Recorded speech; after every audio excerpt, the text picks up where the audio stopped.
Bagamat matagal nang nawala sa boxing, ang pambato ng mga taga-Bacolod Negros Occidental na walang iba kundi si Genesis Servania alias Asukal ay ito lamang pong Nobyembre na ika-19 taong 2023 ay muling umakyat at sumabak muli sa lona itong si Genesis Servania upang harapin ang pambato ng bansang Indonesia na si Waldo Sabu. Kung matatandaan nga po natin mga master, taong 2021 nang huling lumaban si Genesis Servania sa ibabaw ng ring. Ngunit sa kasamaang palad nga po ay bangungot nga po ang inabot ng Pinoy mula sa mga kamay ng Hapon na si Ryusuke Iwasa. Ito ay matapos nga pong manakaut si Servania sa ika-4 na rounds.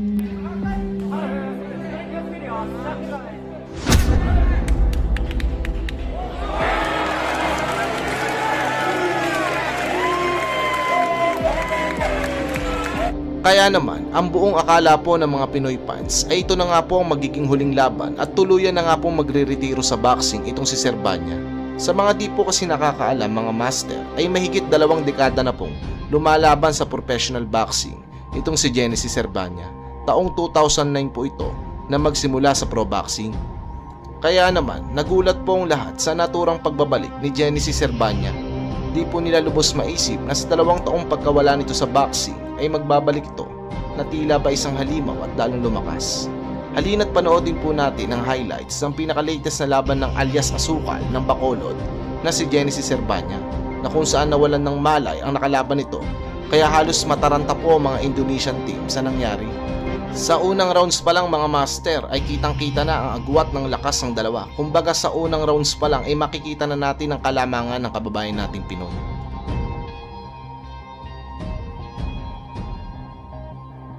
Lực ép góc của Servania. Morrison.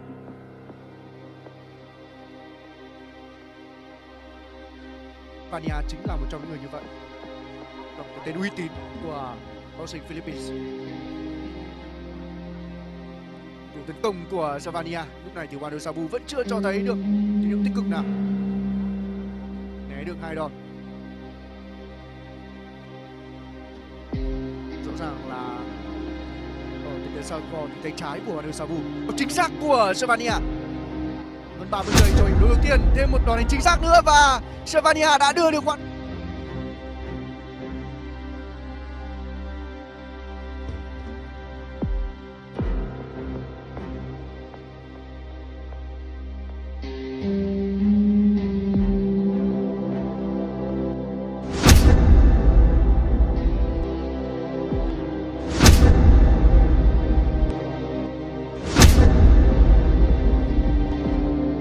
Kaya naman, sa pagsapit nga po ng ikalawang rounds mga master, ay wala na nga pong inaksaya pang oras ang kababayan nating Pinoy. Dito ay tinuluyan na nga po nito ang kalabang Banyaga. Ngunit tila ba na sobra na ata ang Pinoy sa lakas ng suntok dahil nahimatay at tila ba segundong nawalan ng ulirat ang kalaban nito. Quên bảo vệ hàm của mình rất nguy hiểm.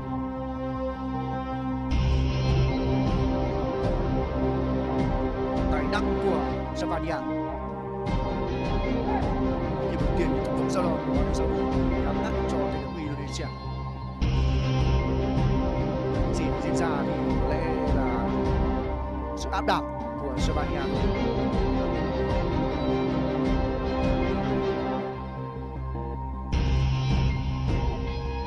Shot rất hay đến từ Servania và Waldo Sabu đang ở trong tình thế khó khăn. Lần thứ 2 Waldo Sabu nằm sàn và lần này thì khó có thể dậy rồi.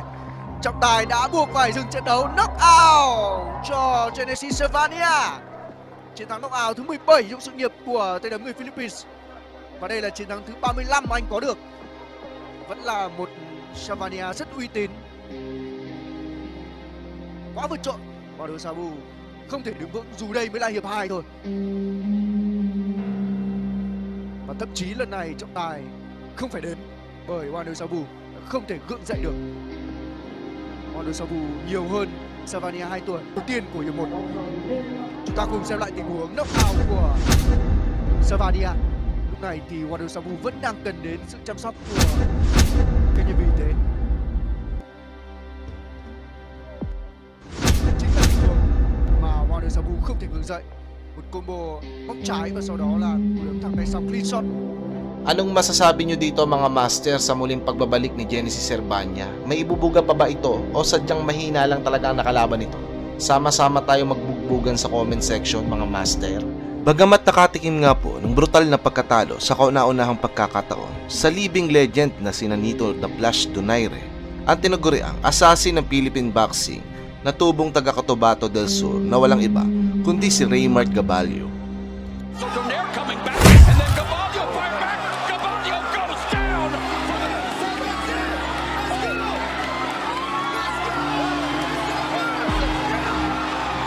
The Renaissance continues. Ay ito naman po nagsilbing malaking aral para dito upang mas lalo nga pong maging malakas at mahusay sa muling pagbabalik nga po nito sa larong palakasan. Tila ba bagong Raymart Gabalio na po ang ating nasaksihan matapos nga po masaklap na pagkatalo nito sa kababayan natin na si Nito Donaire. Ngayon na malapit sa Philippines, wala ka sa mga kumain. Kasi pagbalik mo karon kayuhan. I promise, maayo. At ito lamang po mga master, fresh na fresh po, Pebrero ni ka-13, taong 2024 ay muli na naman pong ginimbal at pinatunayan ni Raymart Gabalio na malapit na po siya sa katotohanan na maging isang ganap na isang world champion. Ito ay matapos nga pong ipakita nito ang isang brutal pa sa brutal na performance na nakapagbigay pa ng isang bagong world boxing record. Matapos nga po nitong paslangin, wasakin, paiyakin at talunin sa loob lamang po ng 10 segundo ang dayong Thai boxer na si Pai Paro. Sa mga di po kasi nakakaalam mga master ay hindi po biro ang kartada na nakalaban ni Raymart Gabalio na Thai boxer. Meron lang naman po itong boxing record na 35 wins with 27 knockouts at 3 talo lamang. Meron din po itong tumataginting at nakakakilabot na boxing knockout percentage na 77.14% mga master. Ika nga ng mga boxing expert at boxing analyst ay mahihirapan nga daw po dito ang kababayan nating si Gabalio. Kaya naman ay napakaraming napahanga at halos out of this world po ang performance sa pinakita ni Raymart Gabalio sa laban na ito. Wag na po nating patagalin pa at sabay-sabay po nating panoodin ang mainit na boxing performance ng ating kababayan na si Raymart Assassin Gabalio. Here we go.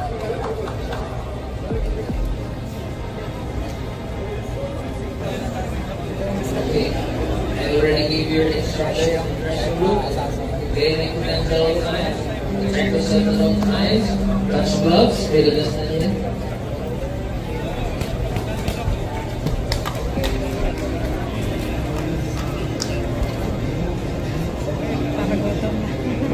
Gutom ka na? Nag-alala ko magkano parking. 150. Round number 1.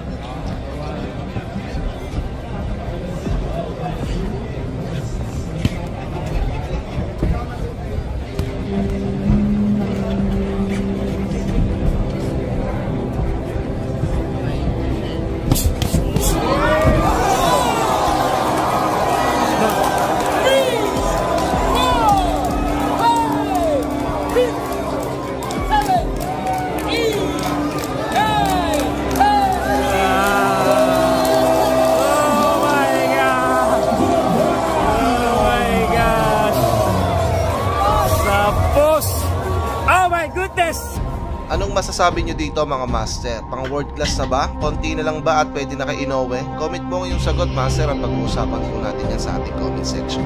Maraming salamat po and babush!